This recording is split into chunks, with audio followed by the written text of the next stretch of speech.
जय हिंद साथियों, नमस्कार। आप सभी का स्वागत अभिनंदन है आपके अपने YouTube चैनल पर। साथियों, आज अपन एक नई सीरीज शुरू करने वाले हैं और इसमें पढ़ेंगे आज अपन राजस्थान का इतिहास, और राजस्थान के इतिहास में भी चर्चा करेंगे आज किसान आंदोलन की। राजस्थान में किसान आंदोलन पढ़ेंगे आज, बहुत ही महत्वपूर्ण टॉपिक है। यहाँ से आपको एग्जामिनर के द्वारा बहुत ही गजब के प्रश्न पूछे जाते हैं। राजस्थान में किसान आंदोलन,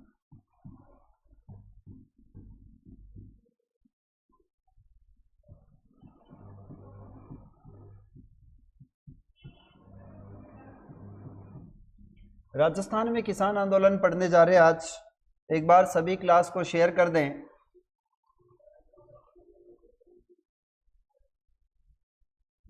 जल्दी से जुड़ जाए।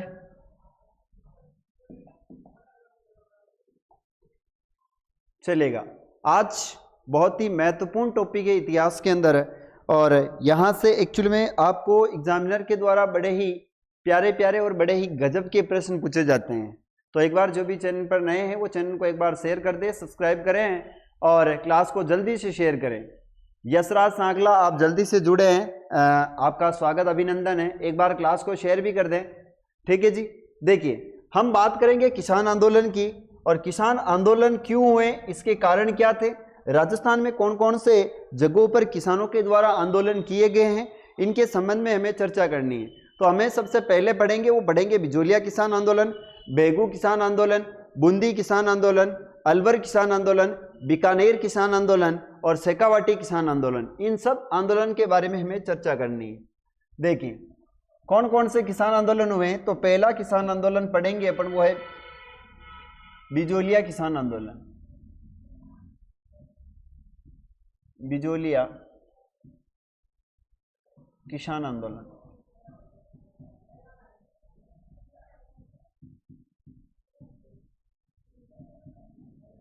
बिजोलिया किसान आंदोलन के बाद दूसरा हो जाएगा बेंगू किसान आंदोलन। बेंगू किसान आंदोलन,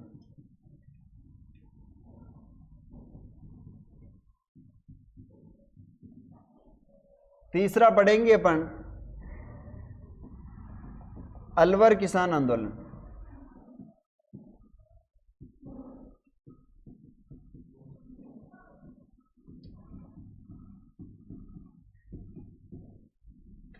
चौथा पढ़ेंगे बीकानेर किसान आंदोलन।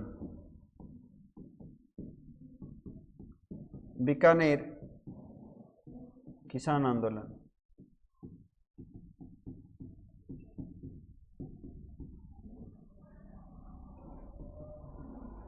बिजोलिया, बेगू, अलवर, बूंदी किसान आंदोलन।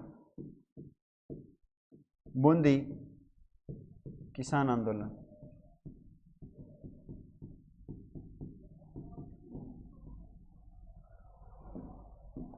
इन सारे किसान आंदोलन के बारे में हम चर्चा करेंगे। सर ग्रुप ही नहीं है, कोई दिक्कत नहीं है, ग्रुप नहीं है तो मैं कर देता हूं, कोनो दिक्कत ना है।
चलिए, अब यहां पर हम जिस किसान आंदोलन की पहले चर्चा करेंगे, जैसे बिजोलिया किसान आंदोलन है, बेगू किसान आंदोलन है, अलवर किसान आंदोलन है, बीकानेर किसान आंदोलन, बूंदी किसान आंदोलन।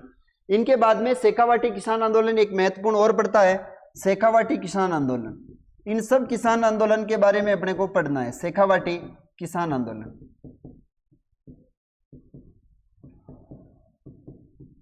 ये सारे के सारे किसान आंदोलन अपने को पढ़ने हैं। तो पहला किसान आंदोलन पढ़ेंगे अपन, बिजोलिया किसान आंदोलन। तो डालते हेडिंग अपन बिजोलिया के बारे में, बिजोलिया किसान आंदोलन।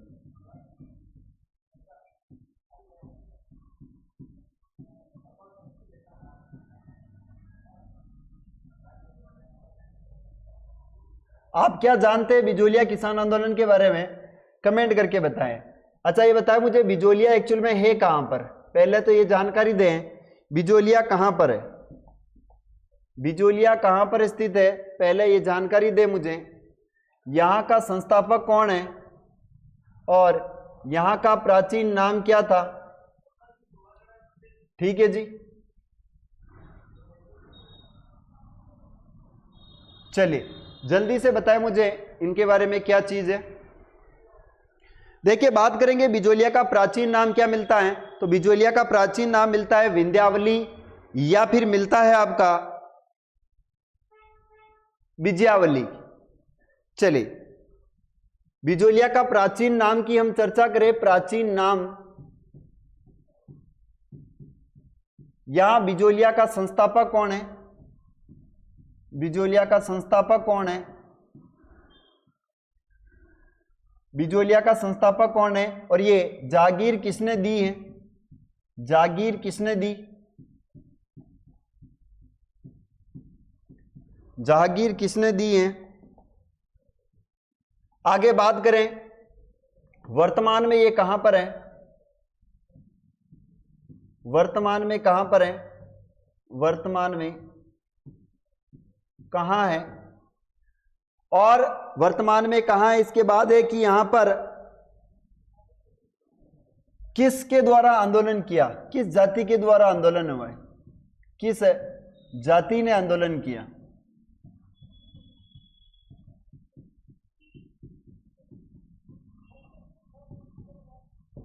इन चीजों के बारे में अपन पढ़ेंगे। देखो प्राचीन नाम मिलता है इसका विजयावली, क्या नाम मिलता है, विंध्यावली,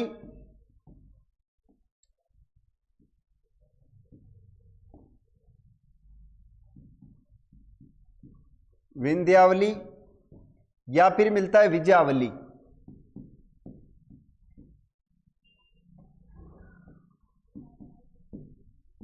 यहां का संस्थापक है उसका नाम है अशोक परमार। कौन है, अशोक परमार। ये जागीर इसने किसको दी, अशोक परमार को, तो अशोक परमार को राणा सांगा ने दी, अशोक परमार को राणा सांगा ने जागीर दी, राणा सांगा ने जागीर दी। वर्तमान में कहां पर है, तो वर्तमान में भीलवाड़ा में। धाकड़ किसान आंदोलन हुआ था, यहाँ धाकड़ जाति के द्वारा आंदोलन किया गया, जाति के द्वारा आंदोलन हुआ।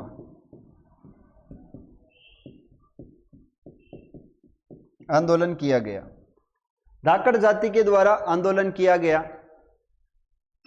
राणा सांगा ने अशोक परमार को दी। अशोक परमार जगनेर भरतपुर का था, जी बिल्कुल जगनेर भरतपुर का निवासी था। ये निवासी कहां का हो जाएगा, तो ये निवासी है जगनेर भरतपुर का है। जगनेर, जगनेर कहां पर है, तो ये भरतपुर में है। ठीक है जी। अब ये किस समय रियासत दी गई है, तो याद रखना ये रियासत आपके खानवा के युद्ध के बाद दी है। कब दी है, खानवा के युद्ध के बाद ये जागीर दी गई है। बड़ा ही इंपॉर्टेंट प्रश्न है। मेवाड़ राज्य का प्रथम श्रेणी का ठिकाना था ये, याद रखना मेवाड़ राज्य का प्रथम श्रेणी का क्या था, ये ठिकाना था। मेवाड़ राज्य का, मेवाड़ का प्रथम श्रेणी का ठिकाना था, प्रथम श्रेणी का ठिकाना था। ये बड़ी ही इंपॉर्टेंट चीज है, आपको विशेष ध्यान रखनी है कि क्या पढ़ा है अपन ने। याद रखना है कि ये जो प्राचीन नाम मिलता है इसका मिलता है विंध्यावली या विजयावली करके इसका नाम मिलता है। ठीक है जी, विद्यावली या विजयावली के नाम से इसका नाम मिलता है। और इसके जो संस्थापक हैं आपके बिजोलिया के, उसका नाम है अशोक परमार। अशोक परमार कहाँ का है, तो ये निवासी कहाँ का था, जगनेर का था। और जगनेर कहाँ पर है, तो भरतपुर में। मेवाड़ राज्य का यह प्रथम श्रेणी का ठिकाना था। और याद रखना, जागीर इसको खानबाई को युद्ध के बाद अशोक परमार ने, राणा सांगा ने अशोक परमार को जागीर दी थी। वर्तमान में बिजोलिया कहां पर था, तो वर्तमान में बिजोलिया भीलवाड़ा के अंदर है। यहां पर किस किसानों ने यहां पर आंदोलन किया, तो धाकड़ जाति के द्वारा यहां पर आंदोलन किया गया था। ठीक है जी, धाकड़ जाति के द्वारा यहां पर क्या किया गया, आंदोलन किया गया। अब यह बताओ मुझे, राजस्थान में किसान आंदोलन का जनक कौन है? राजस्थान में किसान आंदोलन का जनक,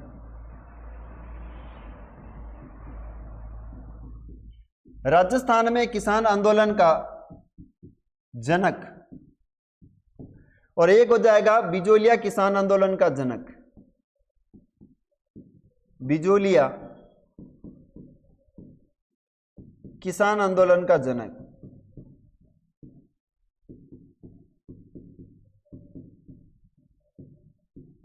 इन दोनों के बारे में आपको कमेंट करके बताना है कि राजस्थान में किसान आंदोलन का जनक कौन है और बिजोलिया किसान आंदोलन का जनक कौन है। दोनों प्रश्न के बारे में आपको बताना है।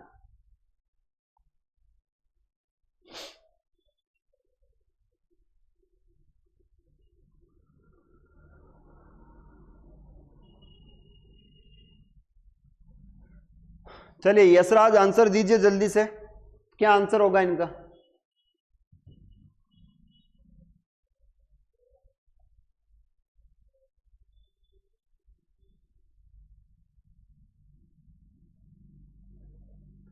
देखिए, राजस्थान में किसान आंदोलन का जनक है विजय सिंह पथिक।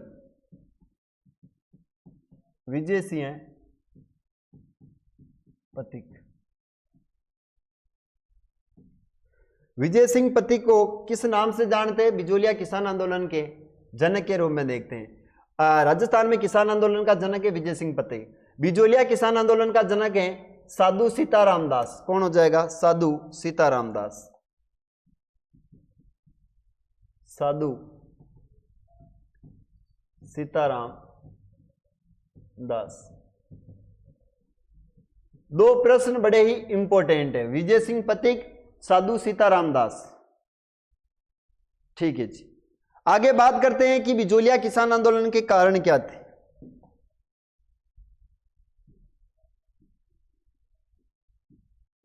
बिजोलिया किसान आंदोलन के कारण, बिजोलिया किसान आंदोलन के कारण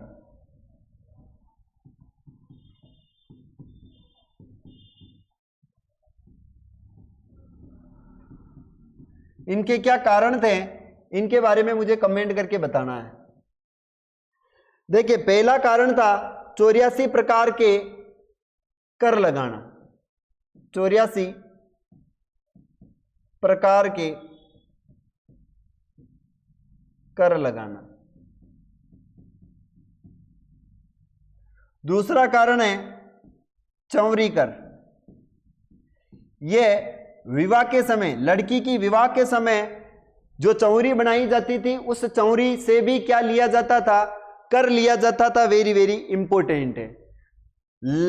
लाटा कुटा कर है, लाटा कुटा कर है। भू राजस्व में बढ़ोतरी है, भू राजस्व में वृद्धि। भू राजस्व में वृद्धि करना है। लाता कुटा है, तलवार बंदाई करे, क्या हो जाएगा? देखो, ये विवाह के समय, लड़की के विवाह के समय, लड़की के विवाह के समय लिया जाने वाला कर है। विवाह के समय लिया जाने वाला कर है। लाता कुट्टा क्या है? खड़ी फसल का अनुमान लगाया जाता है।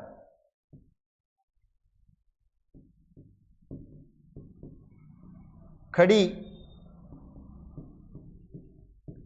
फसल पर अनुमान लगाकर कर लेना, अनुमान लगाना, ये कर रहे हैं। भू राजस्व में वृद्धि है, यानी यहां के जो धन, यहां के जो भंडार थे वो भंडार कम पड़ जाते थे, इसलिए इन्होंने अपने राजस्व के अंदर वृद्धि के लिए बहुत सारे कर जोड़ दिए थे। एक है तलवार बंधाई कर, तलवार बंधाई कर, बंधाई कर, ये लड़के के विवाह के समय लिया जाता था। लड़के के विवाह के समय, लड़के के विवाह के समय लिया जाता था तलवार बंधाई कर। कूटा, लाटा याद रखना है, लाटा है कटी हुई फसल है, याद रखना लाटा क्या है? कटी हुई फसल है, और कूटा क्या है? खड़ी फसल है। तो लाटा हो जाएगा कटी हुई फसल पर अनुमान लगाकर कर लेना, कटी हुई फसल है। और कूटा क्या है? यानी खड़ी फसल को अनुमान लगाकर कर लिया जाना। ये प्रमुख कारण थे बिजोलिया किसान आंदोलन के। इनके बाद बात करेंगे बिजोलिया किसान आंदोलन कितने चरण में हुआ है, बिजोलिया किसान आंदोलन कितने चरणों में हुआ है, इसके बारे में भी इंपॉर्टेंट अपन चीजें देखेंगे। सर ये नई सामंत द्वारा राजा को दिया जाता था,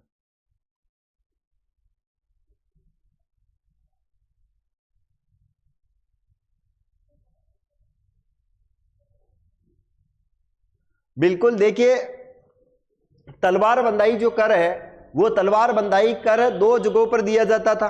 एक तो जब भी बेटे का राज तिलक होगा, यानी आगे वो अपने पिता की जगह वो खुद राजा बनेगा, और दूसरा होता था कि जब उसका विवाह किया जाएगा उस समय तलवार बंधाई कर देना होता था राजाओं को।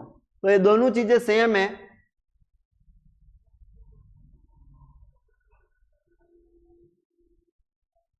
ये उत्तराधिकारी कर है, तलवार बंधाई कर याद रखना, ये उत्तराधिकारी कर है। यहां पर मैं लिख देता हूं उत्तराधिकारी कर है। और विवाह के समय भी ये कर दिया जाता था, याद रखना है। उत्तराधिकारी कर भी है और विवाह के समय भी दिया जाता था। अच्छा आगे बढ़ते हैं। बिजोलिया किसान आंदोलन कितने चरणों में हुआ है?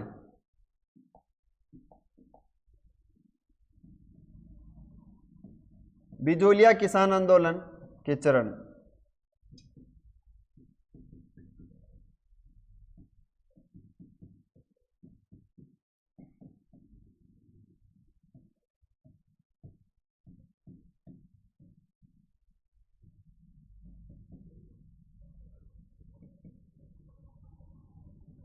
बताएं मुझे कितने चरणों में हुआ है बिजोलिया किसान आंदोलन?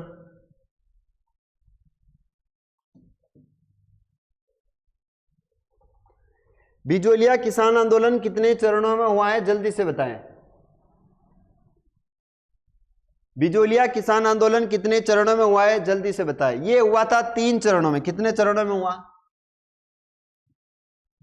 3 चरण।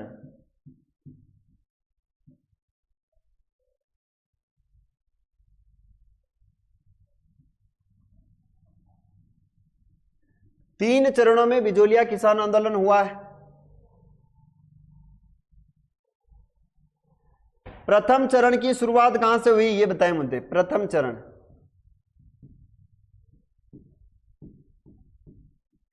द्वितीय चरण की शुरुआत कब हुई?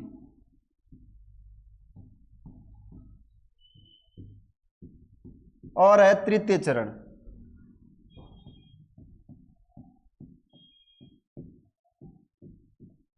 तीन चरणों में किसान आंदोलन हुआ है। बिल्कुल। प्रथम चरण कहां से शुरू होगा? 97 से 15 तक, 1897 से 1915 ईस्वी तक। दूसरा चरण कहां से शुरू होगा? दूसरा चरण शुरू होगा, याद रखना है, 16 से लेकर 23 ईस्वी तक। 1916 से 1923 ईस्वी तक, 24 है ना, 24 ईस्वी तक। और तृतीय चरण कब शुरू होगा? यह शुरू होगा 24 से लेकर 41 तक।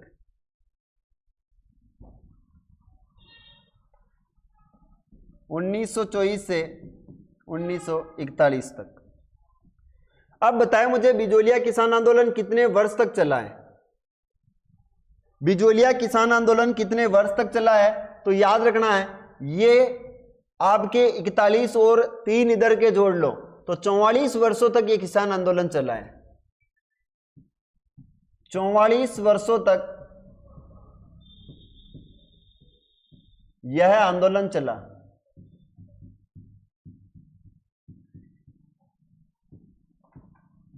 चौवालीस वर्षों तक ये क्या है?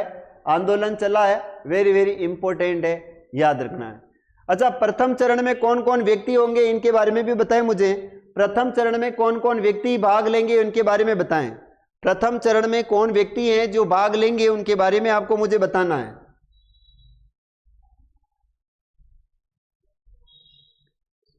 प्रथम चरण में कौन कौन भाग लेंगे इनके बारे में मुझे बताना है। जल्दी से कमेंट करें।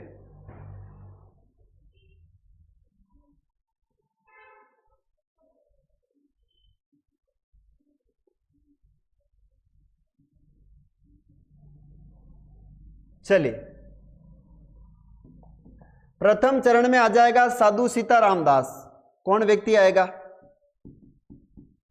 साधु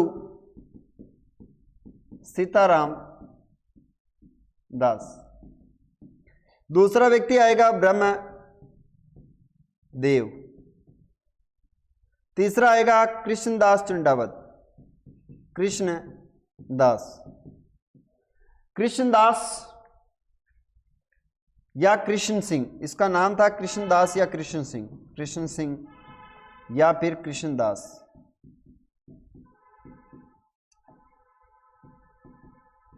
और कौन व्यक्ति शामिल होंगे इनमें? तो और जो व्यक्ति शामिल हो जाएगा उसका नाम है हामिद हुसैन अधिकारी। कौन हो जाएगा? हामिद हुसैन अधिकारी। यहां पर हो जाएंगे आगे नानजी व ठाकरी पटेल। नानजी व ठाकरी पटेल।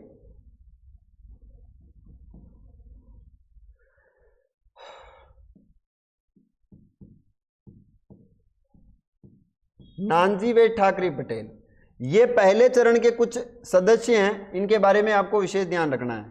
ठीक है जी, मैं यहां पर क्रम डाल देता हूं।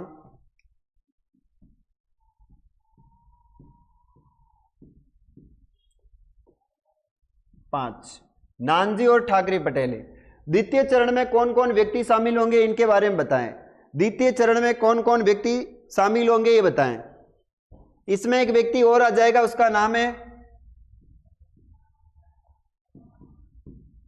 फतेह करण चारण। फतेह करण चारण।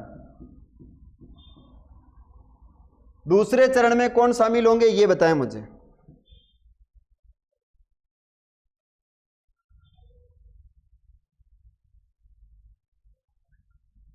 ये तो हुए पहले चरण के व्यक्ति।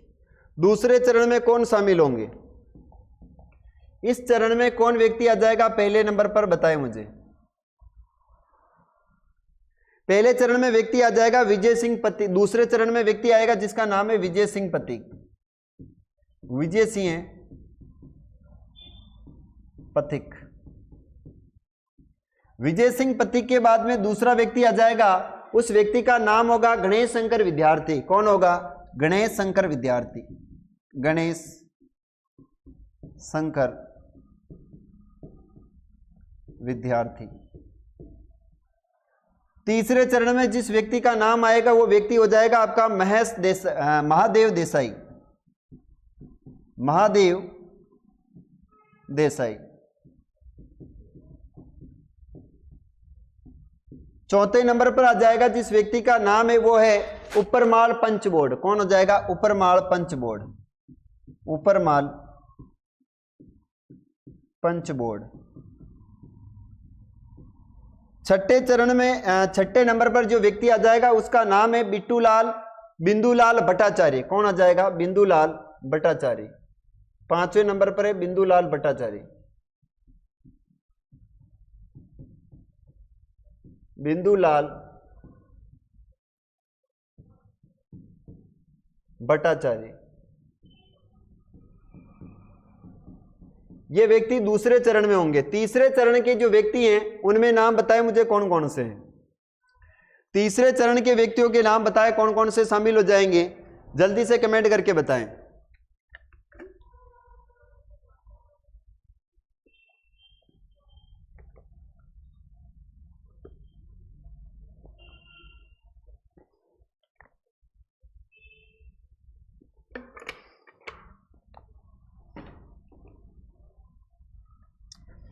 देखिए यहां पर आ जाएगा टी राघवाचार्य। दूसरा व्यक्ति हो जाएगा जय नारायण व्यास। जय नारायण व्यास।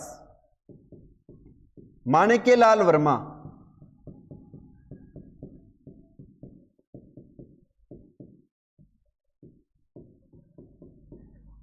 चौथा हो जाएगा जमनालाल बजाज।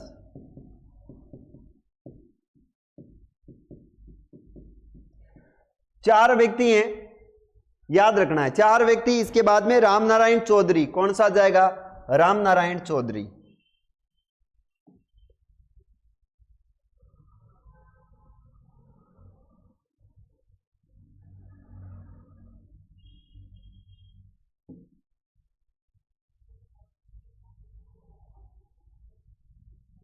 चलेगा।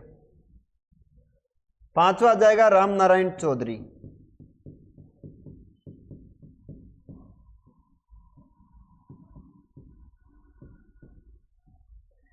ये आपके तीनों के तीनों चरण क्या होते हैं?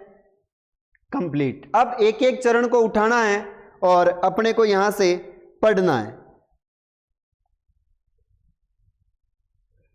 देखिए हम बात करेंगे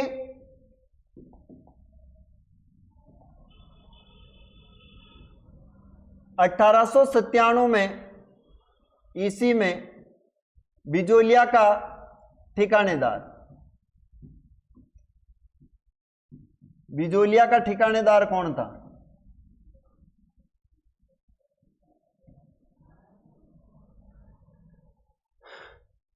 (1897) से पूर्व, 1897 ईस्वी से पूर्व कर देता हूं मैं, से पूर्व बिजोलिया का ठिकानेदार।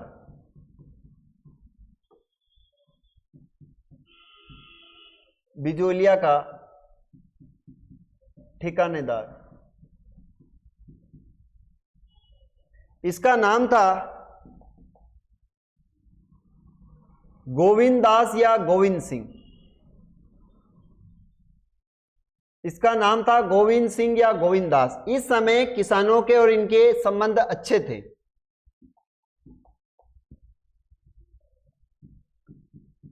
गोविंद सिंह या फिर नाम मिलता है इसका गोविंद दास।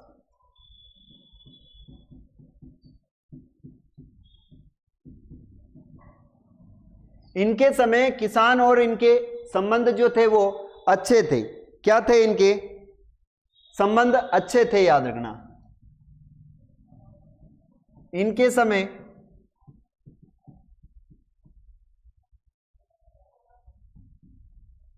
किसान व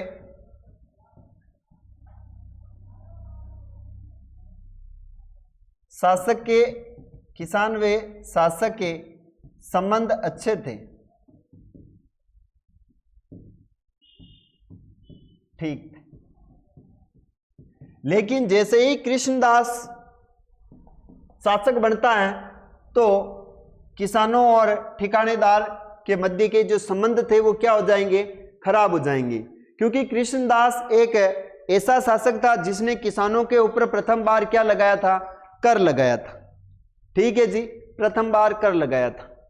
बात करेंगे 1994 में जागीरदार बना था एक, उसका नाम था राव कृष्णदास। कौन बना था? 1894 में शासक बनाया, उसका नाम है राव कृष्णदास। कृष्णदास के समय से आंदोलन की शुरुआत हुई, जी बिल्कुल। चलिए अब बात करते हैं बिजोलिया किसान आंदोलन का प्रथम चरण। देखिए बिजोलिया किसान आंदोलन का प्रथम चरण, बिजोलिया किसान आंदोलन का प्रथम चरण,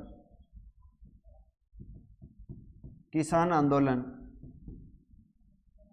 का प्रथम चरण।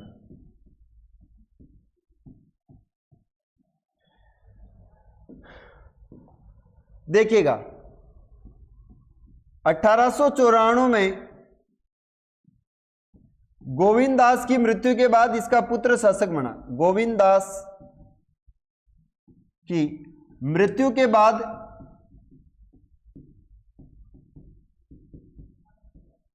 बिजोलिया का ठिकानेदार अगला बना था, वो बना था राव कृष्ण दास। बिजोलिया का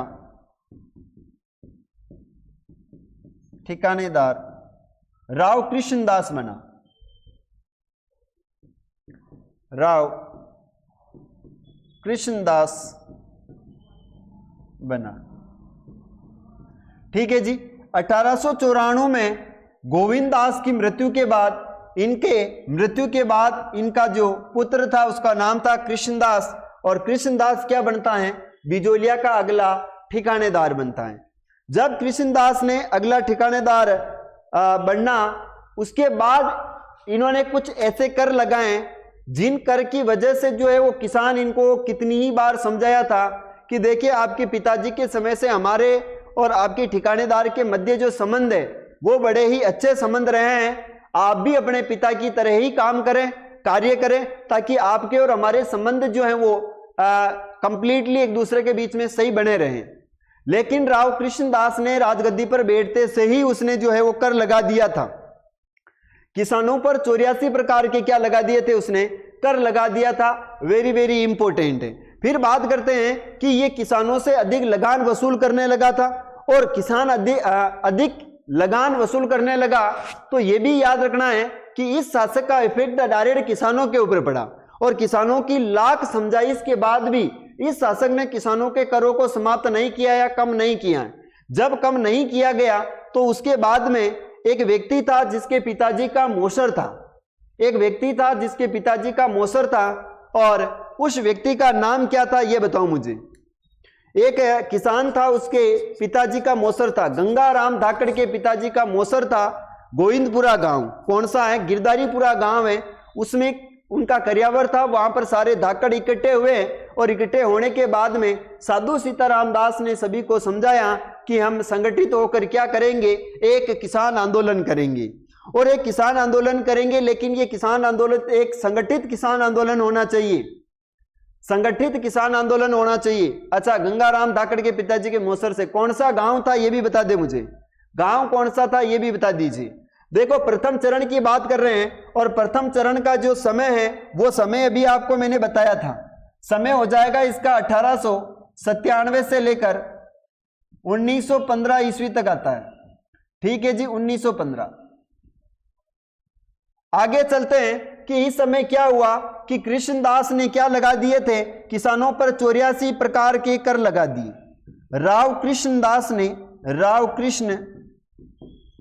दास ने किसानों पर 84 प्रकार के कर लगाए, किसानों पर 84 प्रकार के कर लगाए, 84 प्रकार के कर लगा दिए।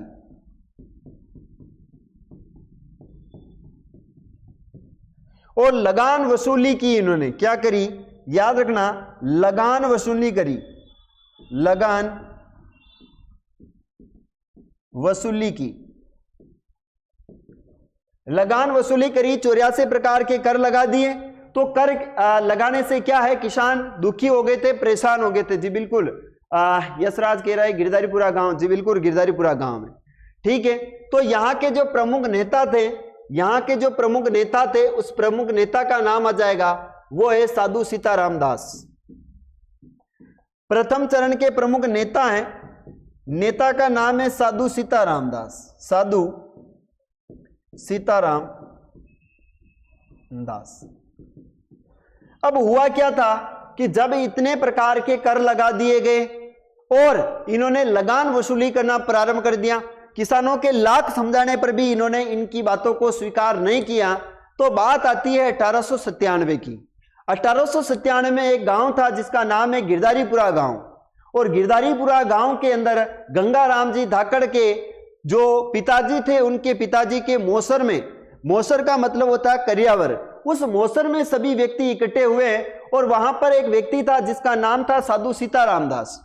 साधु सीताराम दास ने उन सभी को समझाया और उन सभी को इकट्ठा करके बोला कि हम मेवाड़ के राजा के समक्ष हमें कुछ प्रस्ताव भेजना पड़ेगा और उनको बताना पड़ेगा कि ये जो आपके ठिकानेदार हैं, ये ठिकानेदार बहुत ज्यादा हमारे से कर वसूल कर रहे हैं, आप इनको बोलिए। तो नानजी और ठाकरी पटेल, इन दोनों को आपके उदयपुर भेजा गया, और जब उदयपुर भेजा गया तो ये शिकायत करके आए थे आपके कृष्णदास चुंडावत की जब शिकायत करके आए तो आने के बाद में नानजी पटेल और ठाकरी पटेल दोनों को मेवाड़ से निष्कासित कर दिया था। क्या कर दिया था? मेवाड़ से निष्कासित कर दिया था। साधु सीताराम दास बिजोलिया किसान पुस्तकालय में नौकरी करते थे, बिजोलिया, बिल्कुल। आगे चलते हैं। बात आती है 1897 की। इस समय एक गांव था गिरधारीपुरा गांव। कौन सा है? गिरधारीपुरा।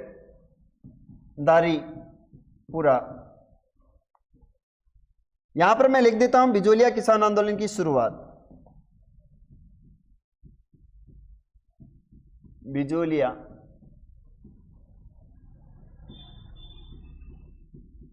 किसान आंदोलन की शुरुआत।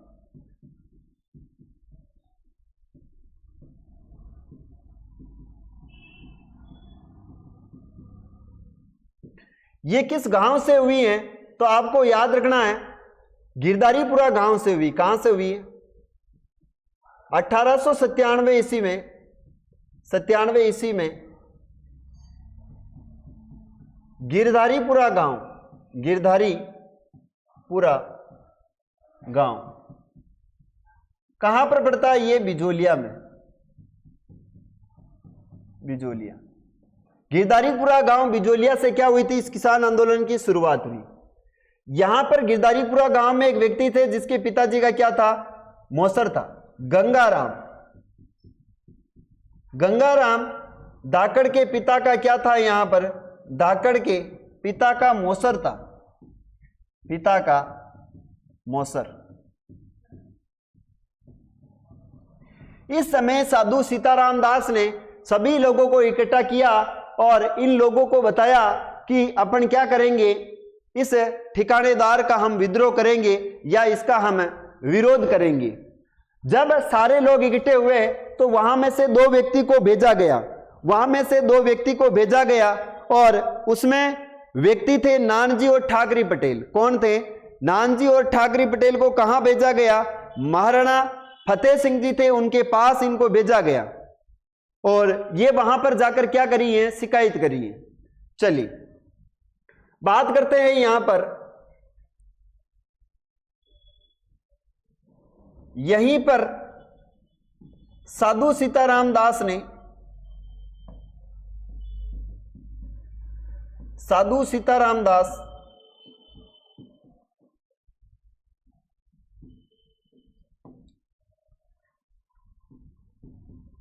दास ने सभी धाकड़ों को ठिकानेदार के विरुद्ध किया, ठिकानेदार के विरुद्ध किया।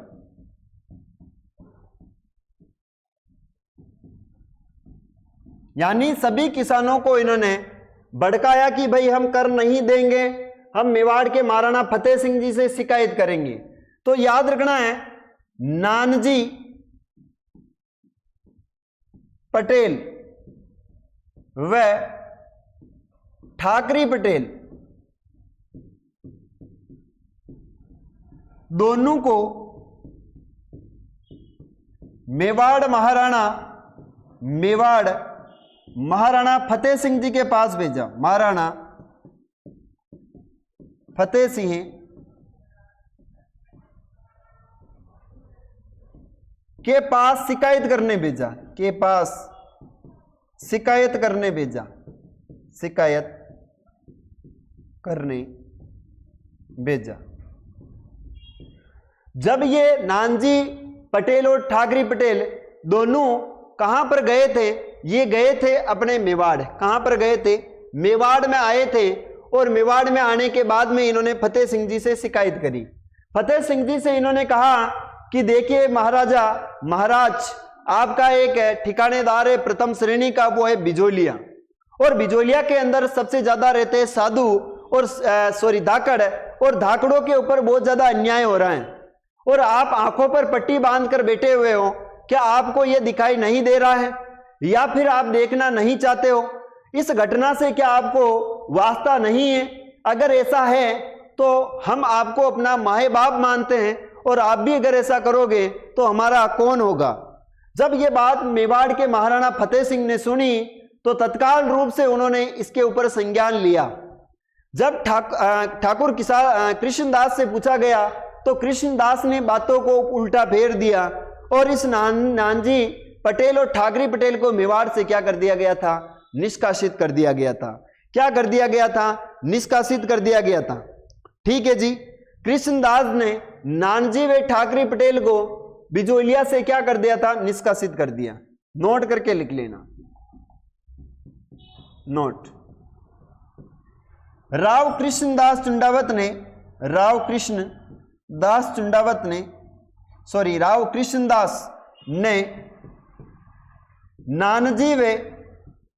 नानजी पटेल वे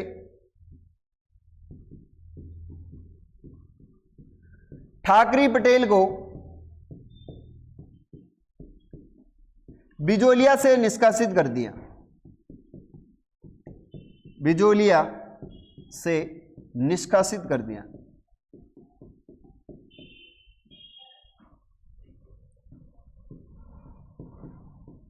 इन दोनों को बिजोलिया से क्या कर दिया गया? बिजोलिया से इन दोनों को भगा दिया गया।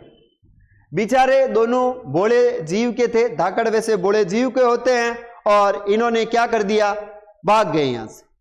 इससे भी पूर्व याद रखना, इन्होंने किसी व्यक्ति को जांच के लिए भेजा था। इन्होंने महाराणा फतेह सिंह जी ने जांच के लिए किसे भेजा था? जांच हेतु किसे भेजा, ये बताएं मुझे। जांच हेतु किसे भेजा है, ये बताएं मुझे। इन्होंने हामिद हुसैन को भेजा था। किसको भेजा था? जांच हेतु भेजा था हामिद हुसैन, हामिद हुसैन को भेजा। ठीक है, और हामिद हुसैन ने इनको झूठी रिपोर्ट दे दी थी। इसीलिए याद रखना है, राव कृष्णदास ने जो है नानजी और ठाकरी पटेल को क्या कर दिया? बिजोलिया से निष्कासित कर दिया। हामिद को भेजा था, बिल्कुल राइट बात है। आगे चर्चा करेंगे।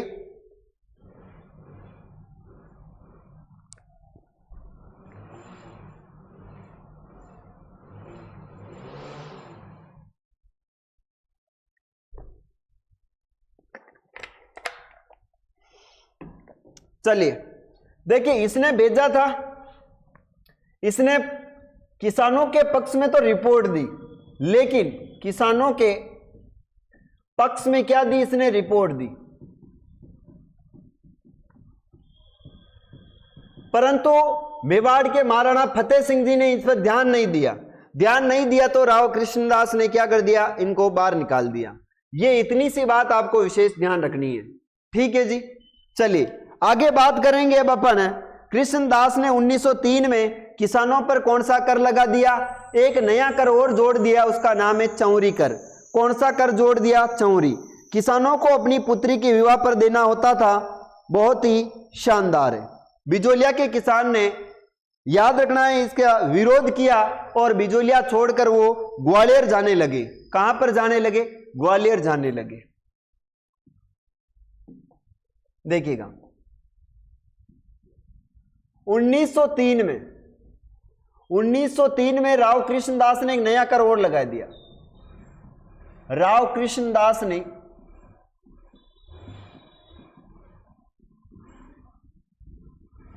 चौरी कर लगाया, क्या लगाया? चौरी कर लगा दिया। ये चौरी कर क्या था ये भी अभी बता देते हैं। ये था किसानों की पुत्री के विवाह के समय, पुत्री के विवाह के समय लिया जाने वाला कर था, लिया जाने वाला कर था। अच्छा ये बताए चौरी कर कितने रुपए का लगाया था? यहां पर लिख देता हूं मैं ऊपर, चौरी कर कितने रुपए का था? चौरी कर रुपए कितने थे? यशराज बताएगा मुझे, रुपए कितने थे चौरी कर में? चौरी कर जो लगा है वो कितने रुपए का लगा है? 5 रुपए या 10 रुपए? बिल्कुल 5 रुपए या 10 रुपए था। कितना था चौरी कर? 5 या 10 रुपए? 5 रुपए या 10 रुपए था। इसके बाद बिजोलिया के जो किसान थे वो बिजोलिया छोड़कर ग्वालियर जाने लगे। इसके बाद बिजोलिया के किसान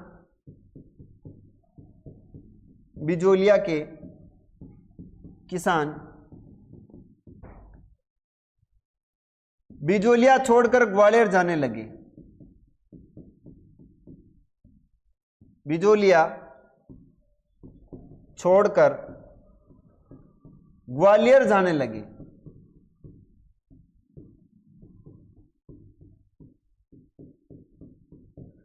अब जब ग्वालियर जाने लगे तो हुआ क्या था इनके मध्य? ये भी बता दे मुझे, जब ये ग्वालियर जा रहे थे उस समय क्या हुआ?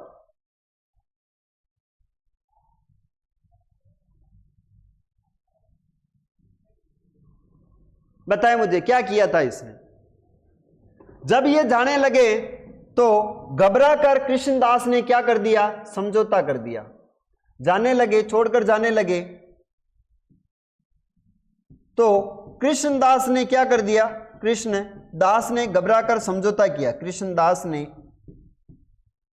घबरा कर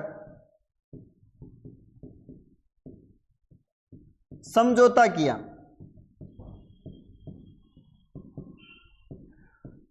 चौरी कर को समाप्त कर दिया और सभी कर आधे कर दी।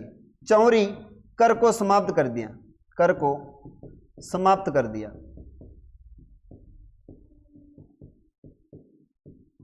वे कर आधे कर दिए, वे कर आधे कर दिए थे, कर आधे कर दिए।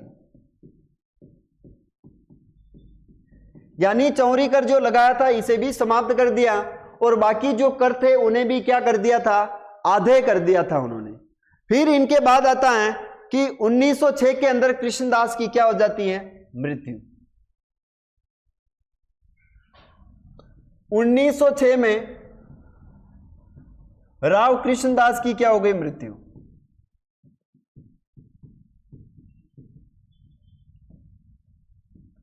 राव कृष्णदास की मृत्यु हो गई।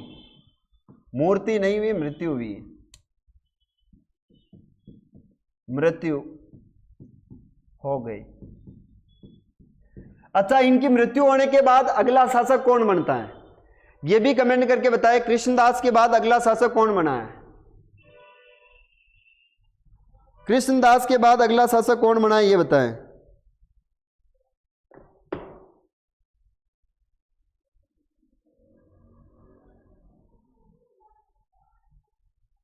पृथ्वीराज। तो पृथ्वीराज के बारे में अपन कल बात करेंगे। अगला ठिकानेदार बना है, अगला ठिकानेदार, उसका नाम है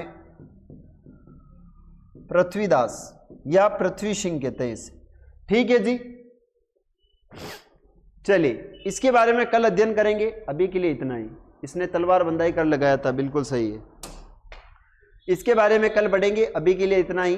मिलेंगे कल, तब तक के लिए जय हिंद जय भारत। यशराज अभी अपनी एक क्लास होती है, मैं आपको बता देता हूं, यशराज अभी भी अपनी एक क्लास होती है, वो नरेश शर्मा यूट्यूब चैनल पर होती है और उसके यहाँ पर मैं पढ़ा रहा हूँ राजस्थान का ज्योग्राफी। अभी 6:15 बजे मेरी क्लास है, एक अलग से चैनल है वो है नरेश शर्मा। तो यशराज तू उस चैनल पर जाना, लिखना वहां पर नरेश शर्मा, और उस पर अभी जस्ट मेरी क्लास होने वाली है ज्योग्राफी की। उस पर लगभग 3000 सब्सक्राइबर हैं, तो वहां पर अच्छा सा माहौल रहता है। ठीक है, चलिए बात करेंगे आगे, अभी के लिए इतना ही।